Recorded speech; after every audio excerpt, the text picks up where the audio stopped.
Toronto ਦੇ mayor John Tory ਦੇ ਵੱਲੋਂ ਟੋਰਾਂਟੋ ਪੁਲਿਸ ਸਰਵਿਸ ਲਈ 48.3 ਮਿਲੀਅਨ ਡਾਲਰ ਦੇ ਬਜਟ ਵਾਧੇ ਦੇ ਪ੍ਰਸਤਾਵ ਦਾ ਐਲਾਨ ਕੀਤਾ ਗਿਆ। ਇੱਕ ਨਿਊਜ਼ ਕਾਨਫਰੰਸ ਦੇ ਦੌਰਾਨ ਟੋਰੀ ਨੇ ਆਖਿਆ ਹੈ ਕਿ ਸਾਡੀਆਂ ਪ੍ਰਮੁੱਖ ਜ਼ਿੰਮੇਵਾਰੀਆਂ ਵਿੱਚੋਂ ਇੱਕ ਹੈ ਸਾਡੇ ਭਾਈਚਾਰੇ ਨੂੰ ਸੁਰੱਖਿਅਤ ਰੱਖਣਾ ਅਤੇ ਟੋਰਾਂਟੋ ਵਾਸੀਆਂ ਨੂੰ ਸੁਰੱਖਿਅਤ ਰੱਖਣਾ। ਇਹ ਪੁਲਿਸ ਬਜਟ ਦੇ ਵਿੱਚ ਪ੍ਰਸਤਾਵਿਤ 4.3% ਵਾਧੇ ਦੇ ਵਿੱਚ ਆਪਣੇ ਆਪ ਨੂੰ ਦਰਸਾਏਗਾ। ਮੇਅਰ ਦਾ ਕਹਿਣਾ ਹੈ ਕਿ ਪ੍ਰਸਤਾਵਿਤ ਫੰਡਿੰਗ ਸੇਵਾ ਦੇ 2023 ਦੇ ਬਜਟ ਨੂੰ ਲਗਭਗ 1.166 ਬਿਲੀਅਨ ਡਾਲਰ ਤੱਕ ਲਿਆਏਗੀ, ਜਦਕਿ 2022 ਦੇ ਵਿੱਚ ਪੁਲਿਸ ਦਾ ਬਜਟ ਲਗਭਗ 1.118 billion dollar C. All of this is also addressed within the context of my commitment, clearly made and endorsed by the voters during the election, not to make affordability challenges faced by people in the City of Toronto worse, which means keeping property tax increases for the operating budget below the rate of inflation.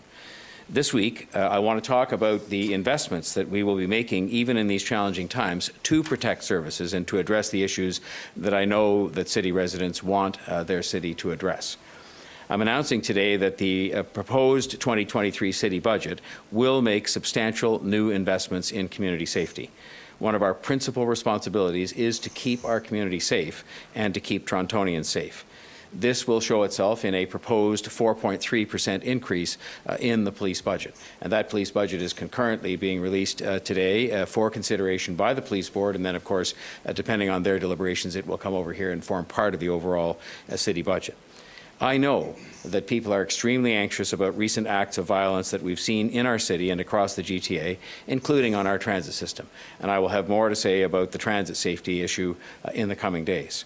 A good number of crimes we've seen in the city generally are serious and they cause significant anxiety for the people who live in the city.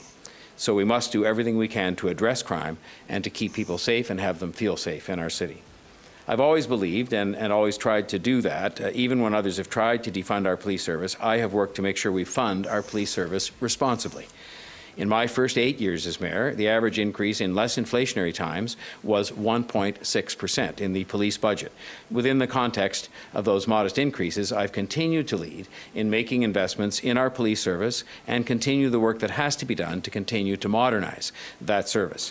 This includes, for example, millions invested in neighborhood policing and in a new system that has mental health professionals answer calls from people in distress. In the wake of the violence that we've seen, and based on the feedback that myself and Councillor Crawford and other members of Council have heard directly from residents, both throughout last year's election and in the months prior to and after the election, I believe it is crucial that we ensure that this year's budget invests more in community safety and in our frontline first responders. The police service budget is the city's biggest annual investment.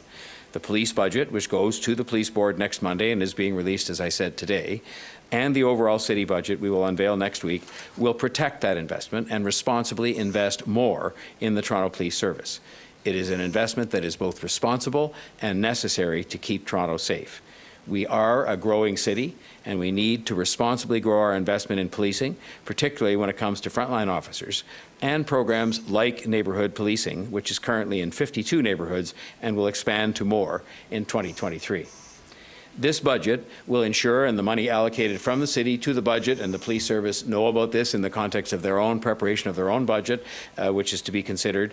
This budget will ensure that 200 new uniformed officers will be on the streets this year, along with 90 new special constables.